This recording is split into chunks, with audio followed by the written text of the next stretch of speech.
Hello friends, welcome to my YouTube channel Parikshapur. आज हम पढ़ने वाले हैं इंडियन पॉलिटी से रिलेटेड कुछ क्वेश्चंस जो आपके आने वाले वनडे एग्जाम के लिए बहुत ही इंपॉर्टेंट होने वाले हैं। तो स्टार्ट करते हैं आज के सेशन को स्टार्ट करने से पहले फ्रेंड्स कुछ मोटिवेशनल लाइन।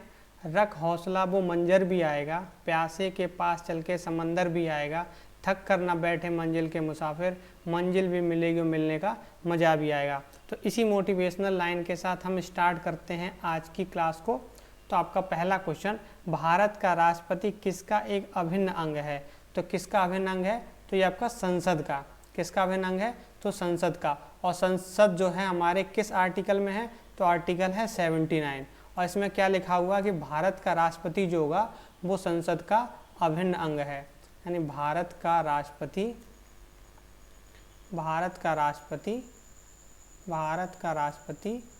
संसद का अभिन्न अंग है। संसद का अभिन्न अंग है। संसद किन से मिलकर बनी होती है? तो यहाँ पर लिख लीजिए, पहला आपका होता है प्रेसिडेंट, लिख लीजिए प्रेसिडेंट, और काउंसिल ऑफ स्टेट्स,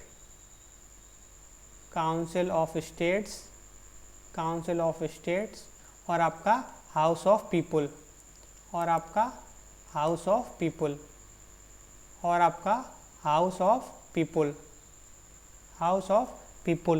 इसको क्या कहते हैं?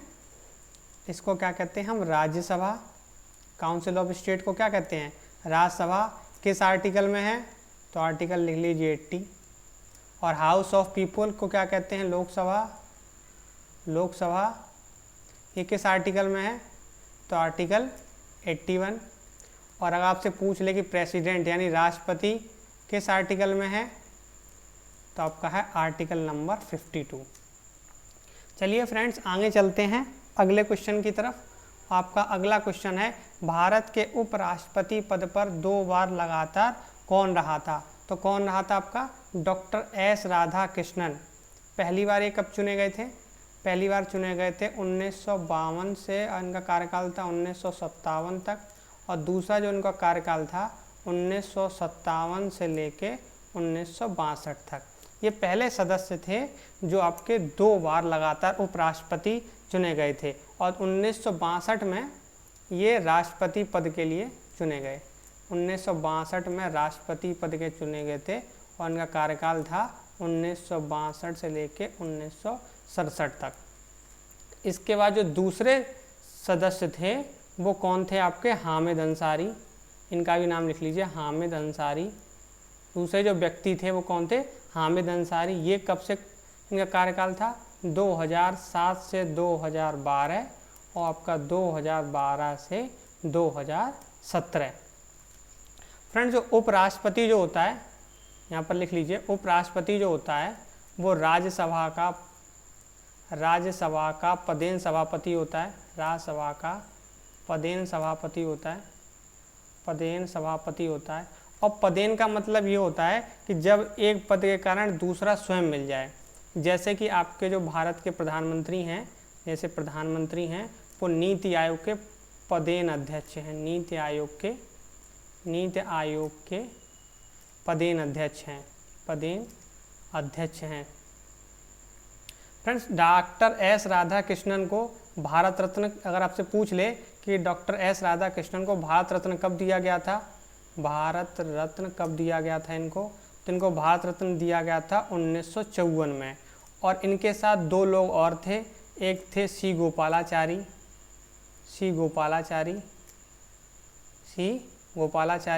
और दूसरे कौन थे आपके? सी वी रमन। इनका जन्म दिन कब पड़ता है, यानी जन्म दिवस?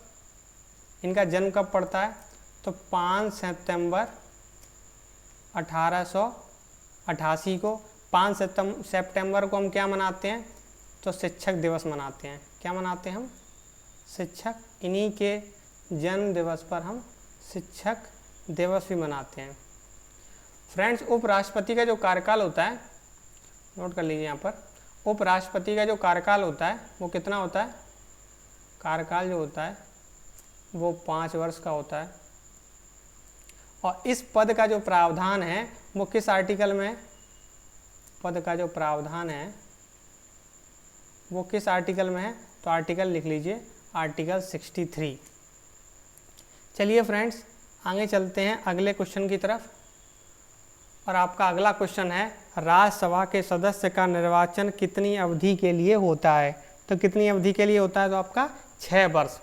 फ्रेंड्स यहाँ पर एक नोट डाल लीजिए, नोट करके लिखिए। इस क्वेश्चन का पोस्टमार्टम कर लेते हैं। यहाँ पर नोट कर लीजिए, नोट करके लिखिए राज्यसभा।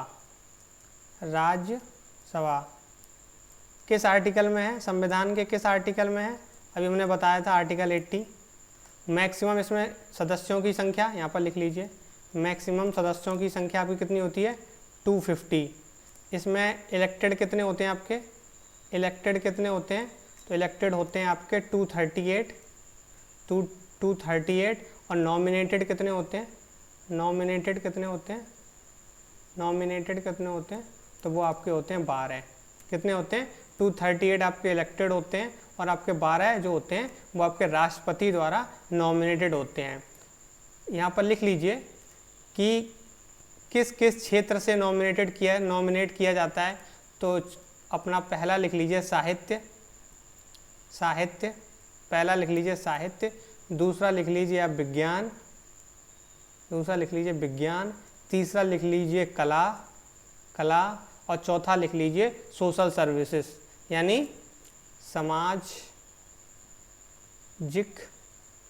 कार्य, लिख लीजिए सामाजिक कार्य। आपके जो ये आपके हो गए मैक्सिमम 250। आपका प्रेजेंट मेंबर यहाँ लिख लीजिए, यहाँ पर लिख लीजिए प्रेजेंट मेंबर, प्रेजेंट मेंबर लिख लीजिए 245। इसमें से आपके जो 233 होते हैं वो आपके इलेक्टेड होते हैं और 12 जो होते हैं वो आपके नॉमिनेटेड होते हैं।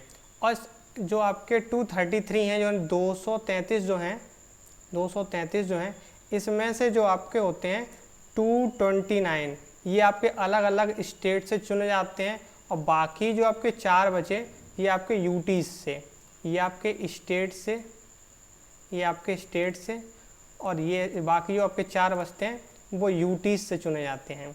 और इस 4 यूटीज में से आपके जो 3 मेंबर जो होते हैं वो दिल्ली से चुने जाते हैं, दिल्ली से 3 मेंबर चुने जाते हैं, और एक जो मेंबर जो बचता है वो पुदुचेरी से चुना जाता है, एक जो होता है वो पुदुचेरी से चुना जाता है। हाल में ही आपके कुछ जो व्यक्ति हैं वो चुने गए हैं राज्यसभा के लिए, नॉमिनेटेड हुए हैं, उनका नाम लिख लीजिए यहाँ पर। पहला जो है पीटी ऊषा, लिख लीजिए पीटी ऊषा, पीटी ऊषा किस क्षेत्र से हैं, तो ये आपकी खेल से संबंधित हैं। अगला लिख लीजिए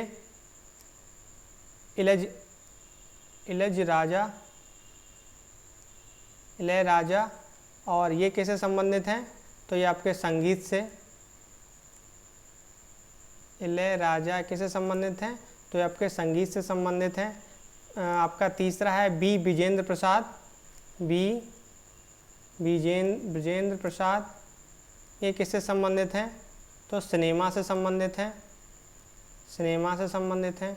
आपके 4th नंबर पे हैं वीरेंद्र हेगड़े, वीरेंद्र हेगड़े, ये किससे संबंधित हैं, तो ये आपके सामाजिक कार्यकर्ता हैं, ये आपके सामाजिक कार्य से संबंधित हैं। फ्रेंड्स यहाँ पर एक और चीज़ लिख लीजिए नोट करके, यहाँ पर नोट करके लिख लीजिए, राज्यसभा का जो आपके कार्यकाल होता है वो आपका 6 वर्ष का होता है। यह एक स्थायी सदन है, यहाँ पर लिख लीजिए दूसरे नंबर पे, स्थायी सदन है। ये कैसा सदन है, स्थायी सदन है, स्थायी सदन है। इसलिए हर 2 वर्ष बाद, हर 2 वर्ष बाद 1/3 सदस्य, 1/3 सदस्य आपके रिटायर हो जाते हैं, 1/3 सदस्य रिटायर हो जाते हैं, रिटायर हो जाते हैं। चलिए फ्रेंड्स आगे चलते हैं अगले क्वेश्चन की तरफ। आपका अगला क्वेश्चन है वित्त आयोग की नियुक्ति कौन करता है। तो कौन करता है? तो आपका राष्ट्रपति। और पहले वित्त आयोग का जो गठन हुआ था उसकी अध्यक्षता किसने की थी? अगर यहाँ पे आपसे पूछ ले कि पहले वित्त आयोग का जो गठन हुआ था,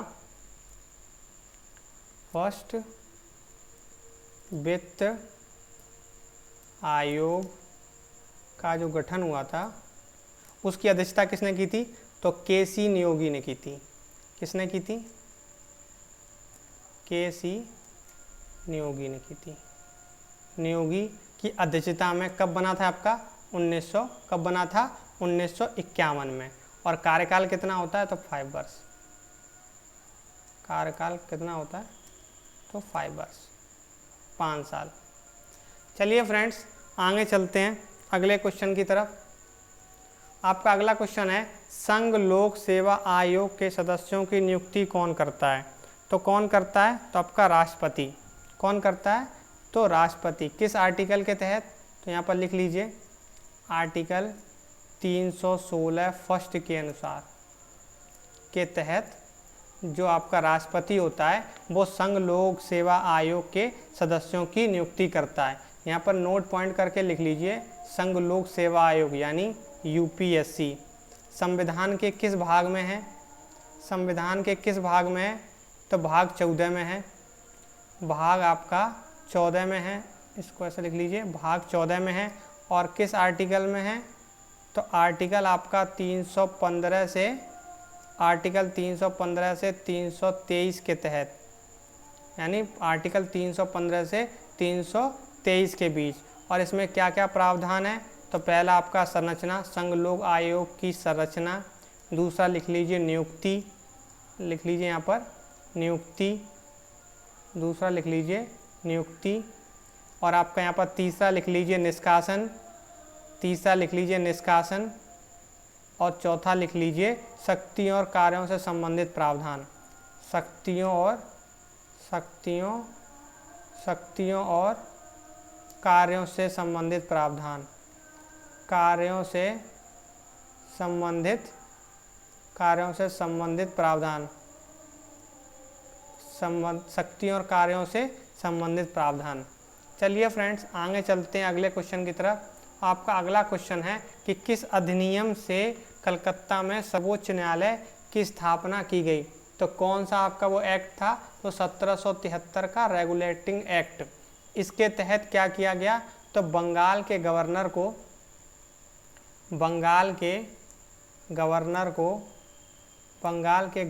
को गवर्नर जनरल बना दिया गया। गवर्नर जनरल बना दिया गया। और बंगाल के फर्स्ट गवर्नर जनरल कौन थे?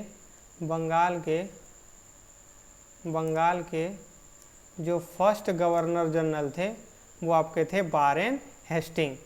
कौन से थे आपके? Warren Hasting.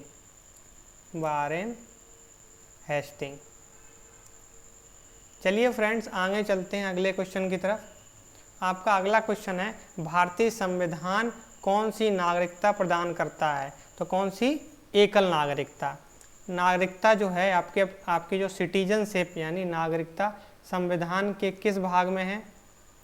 सिटीजनशिप जो है संविधान के किस भाग में है? तो भाग 2 में। आर्टिकल लिख लीजिए यहाँ पर, आर्टिकल और लिख लीजिए, आर्टिकल किससे किसके बीच? तो 5 to 11, 5 to 11 के बीच। और आपका जो ये लिया गया है नागरिकता वो किस देश से ली गई है? तो आपकी ब्रिटेन से ली गई है। ब्रिटेन से ली गई है। तो ब्रिटेन कॉन्स्टिट्यूशन से, ब्रिटेन के संविधान से क्या क्या लिया गया है? ब्रिटेन के संविधान से क्या क्या लिया गया है यहाँ पर नोट कर लीजिए। तो पहला पॉइंट यहाँ पर लिख लीजिए कैबिनेट सिस्टम। यहाँ पर लिख लीजिए कैबिनेट सिस्टम। सेकंड पॉइंट में लिख लीजिए सिंगल सिटीजनशिप। सेकंड में लिख लीजिए सिंगल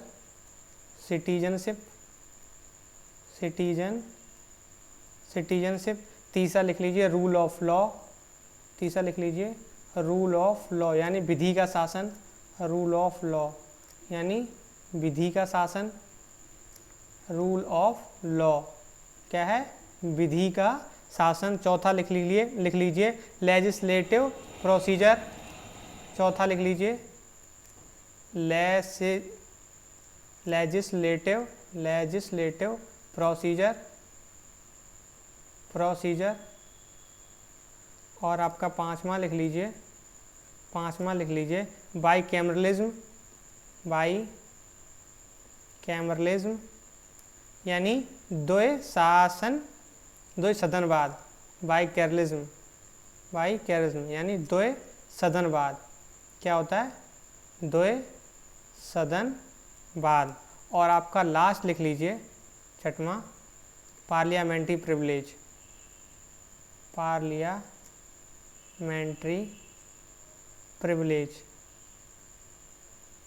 प्रिविलेजेस यानी संसदीय विशेषाधिकार।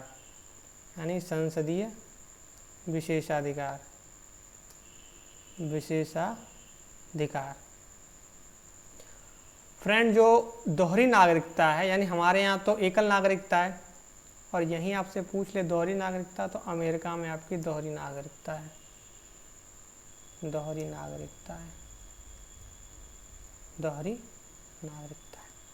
चलिए फ्रेंड्स, आगे चलते हैं अगले क्वेश्चन की तरफ। आपका अगला क्वेश्चन है, भारतीय संविधान का कौन सा अनुच्छेद बच्चों के शोषण से संबंधित है? तो कौन सा आर्टिकल है आपका? आर्टिकल लिख लीजिए 24। क्या है इसमें? शोषण के विरुद्ध अधिकार। शोषण के विरुद्ध अधिकार किस आर्टिकल में आपका? तो आपका आर्टिकल 23 और आर्टिकल 24। कौन सा आपका? आर्टिकल 23 और आपका आर्टिकल 24।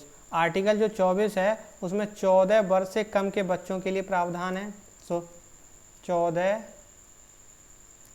14 वर्ष से कम के बच्चों के लिए, 14 के कम बच्चों के लिए। और जो आपका आर्टिकल 23 है कि मानव के दुर्व्यापार का निषेध है। दुर्व्यापार का निषेध है। क्या है? मानव के दुर्व्यापार लिख लीजिए यहाँ पर। दुर्व्यापार का निषेध है यानी provision of traffic in human being and forced labour. इसको लिख लीजिए इस तरीके से, provision of traffic in human being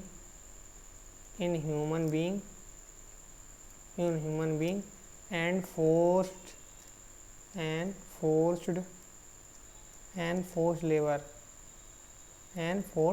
labour. चलिए फ्रेंड्स, आगे चलते हैं अगले क्वेश्चन की तरफ। संविधान के किस अनुच्छेद में अस्पष्टता का उन्मूलन है? तो आपका कौन सा आर्टिकल है?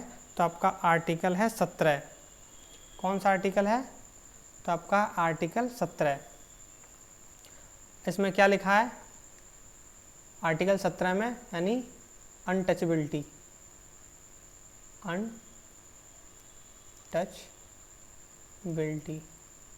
और अस्पृश्यता निवारण अधिनियम कब आया था? अस्पृश्यता निवारण अधिनियम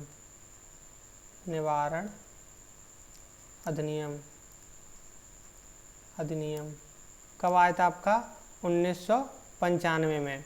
अब इसका नाम क्या है? तब इसका नाम है सिविल अधिकार संरक्षण नियम। सिविल अधिकार संरक्षण नियम 1976। किसके द्वारा किया गया ये? तो ये इंदिरा गांधी के द्वारा किया गया। किसके द्वारा किया गया?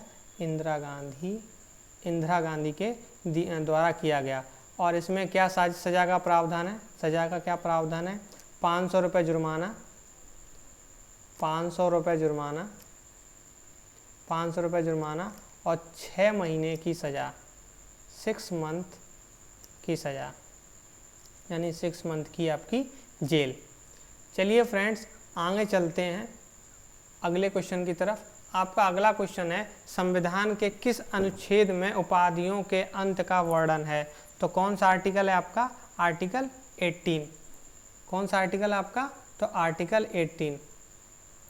और उपाधियां जैसे कि आपका उपाधियां भारत रत्न, भारत रत्न, पद्मश्री, पद्मश्री, पद्म विभूषण, पद्म विभूषण, पद्म भूषण, पद्म भूषण, ये सब पहली बार कब लाए गए थे? तो 1954 में। कब लाए गए थे? 1954 में। किसके द्वारा लाया गया? तो पंडित जवाहरलाल नेहरू द्वारा। पंडित जवाहरलाल नेहरू द्वारा। ये कब लाया गया था? तो पंडित जवाहरलाल नेहरू द्वारा लाया गया था। और उसके बाद सुप्रीम कोर्ट ने क्या कहा कि उपाधियां तो आप दे सकते हो, परंतु उसे नाम के साथ नहीं लिख सकते। यानी आप उपाधियां तो किसी को दे सकते हो, पर नाम के साथ उसको नहीं लिख सकते। सुप्रीम कोर्ट का यह वर्डिक्ट आया था। सिर्फ आपकी सेना और एजुकेशन यानी विद्या को छोड़कर,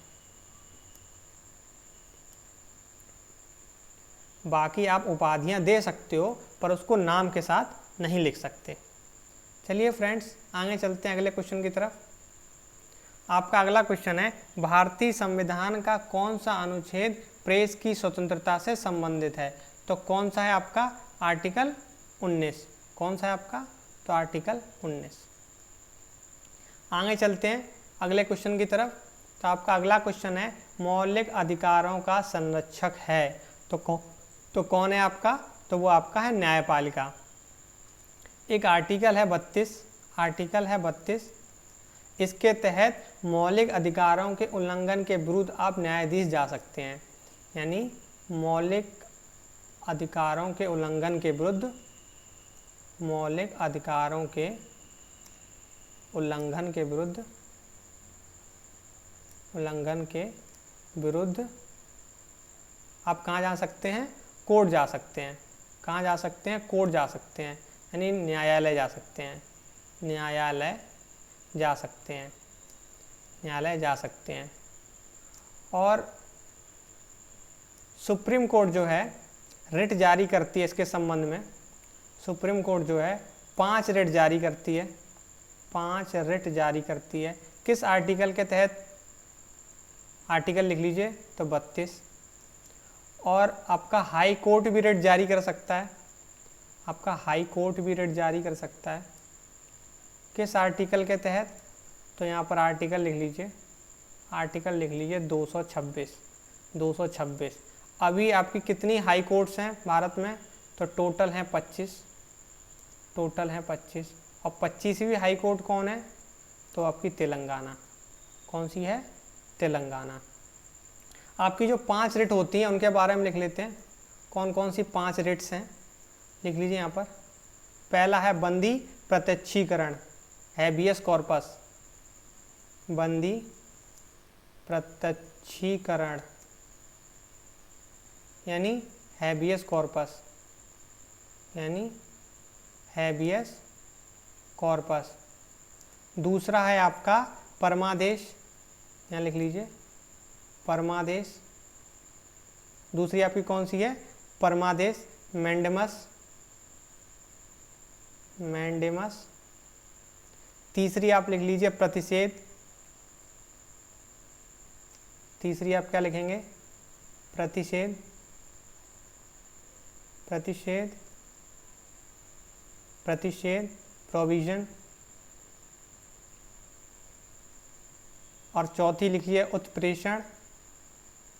चौथी लिखिए उत्प्रेषण। क्या चौथी आपकी? उत्प्रेषण। और 5वीं लिख लीजिए अधिकार प्रच्छा।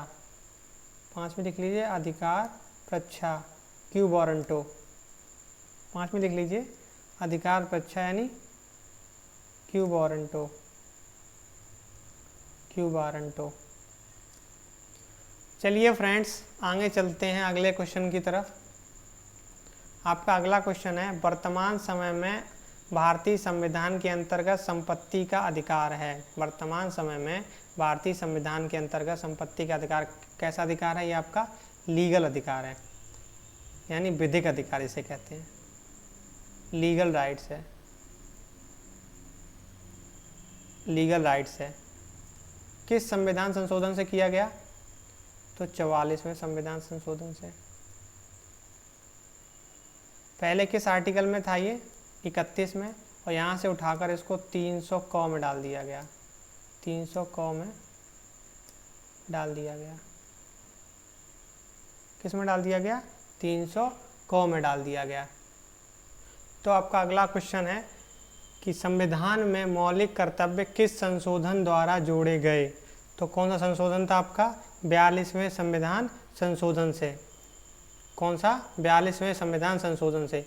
और 42वें संविधान संशोधन द्वारा कितने मौलिक कर्तव्य जोड़े गए थे? तो आपके टोटल जो मौलिक कर्तव्य जोड़े गए थे वो 10 जोड़े गए थे। कितने मौलिक कर्तव्य जोड़े गए थे?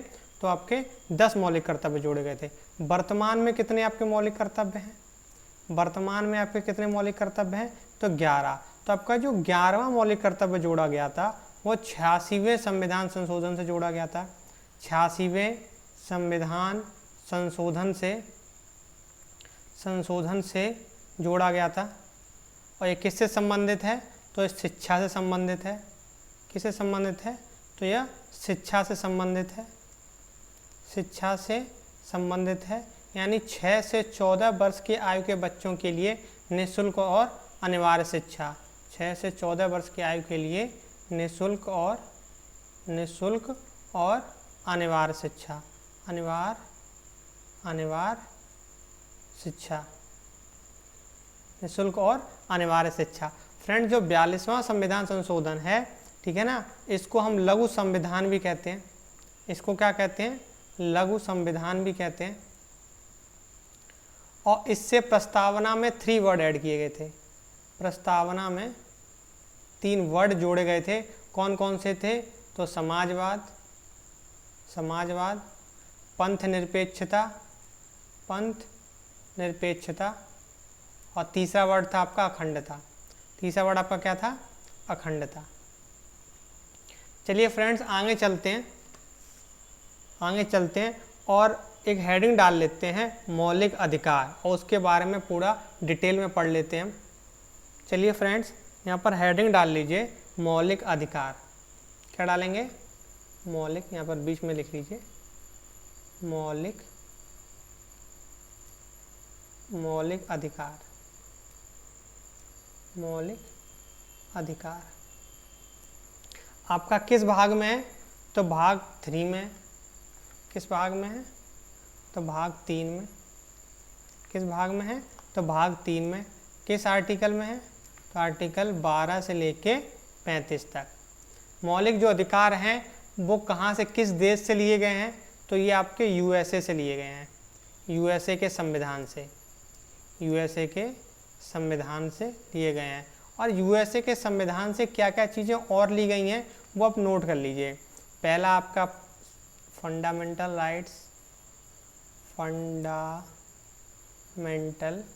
राइट्स यानी मौलिक अधिकार। फंडामेंटल राइट्स आपका मौलिक अधिकार। दूसरा आपका क्या है? Post of vice president. Second लिख लीजिए, पोस्ट ऑफ वाइस प्रेसिडेंट यानी उपराष्ट्रपति। क्या? पोस्ट ऑफ वाइस प्रेसिडेंट यानी उपराष्ट्रपति।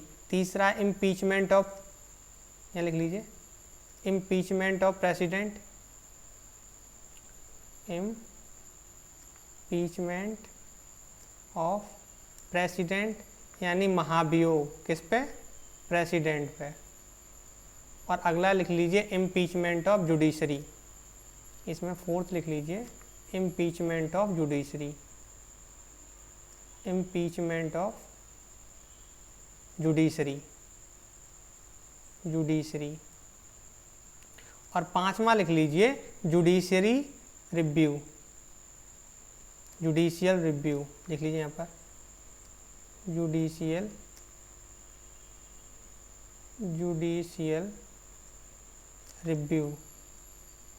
रिव्यू। और आपका 6वां लिख लीजिए wording of preamble, wording of preamble यानी विदा, प्रीएम्बल। यानी बी द पीपल। फ्रेंड्स, इसमें आगे लिख लीजिए कि जो आपके मौलिक अधिकार हैं, यानी पहला राइट्स ऑफ इक्वालिटी यानी समानता का अधिकार, इसमें नोट करके लिख लीजिए फ्रेंड्स। पहला क्या आपका समानता का अधिकार, समानता का अधिकार, अधिकार किस आर्टिकल में है? तो आर्टिकल 14 से 18, 14 से 18। दूसरा लिख लीजिए राइट ऑफ फ्रीडम, स्वतंत्रता का अधिकार, स्वतंत्रता, स्वतंत्रता का अधिकार किस आर्टिकल में है? तो 19 से 22 तक, आर्टिकल 19 से 22 तक। अगला आप लिख लीजिए राइट अगेंस्ट आपका एक्सप्लॉइटेशन मतलब शोषण के विरुद्ध अधिकार, यानी शोषण के विरुद्ध अधिकार, शोषण के विरुद्ध अधिकार, विरुद्ध अधिकार। ये आपका किस आर्टिकल में है? तो आर्टिकल 23 और अभी जैसे बताया था मैंने, आर्टिकल 23 और आर्टिकल 24। 24 में क्या आपका 14 से कम साल की एज के बच्चों के लिए यह है प्रावधान इसमें। और आपका अगला लिखिए right to freedom of religion, यानी चौथा right to freedom of religion, right to freedom of religion, right to freedom of religion, article 25 से आर्टिकल 28 तक। अगला आप डाल लीजिए कल्चरल एंड एजुकेशन राइट, सांस्कृतिक और आपका ये लिख लीजिए ऊपर, यहाँ डाल लीजिए यहाँ पर 5वां cultural and education right, education rights यानी सांस्कृतिक और शैक्षिक आपका अधिकार। अगला है राइट टू प्रॉपर्टी, छठवां है right to property, right to property, right to property जो आपके कौन सा संशोधन था? 44वां, अभी बताया था मैंने। 44वें संशोधन से आपका 31 से उठा के इसको 300 क में डाल दिया गया। और अपना लास्ट लिख लीजिए राइट टू कॉन्स्टिट्यूशन रेमेडीज मतलब संवैधानिक उपचारों का अधिकार। आपका अगला डाल लीजिए संवैधानिक उपचारों का अधिकार, संवैधानिक उपचारों का अधिकार, इसमें लिख लीजिए आर्टिकल 32, यानी इसमें आपका सुप्रीम कोर्ट और हाई कोर्ट रिट जारी करता है। चलिए फ्रेंड्स आगे चलते हैं। अगर आज की क्लास आपको अच्छी लगी हो तो लाइक, शेयर और सब्सक्राइब करिएगा। बहुत बहुत धन्यवाद। जय हिंद।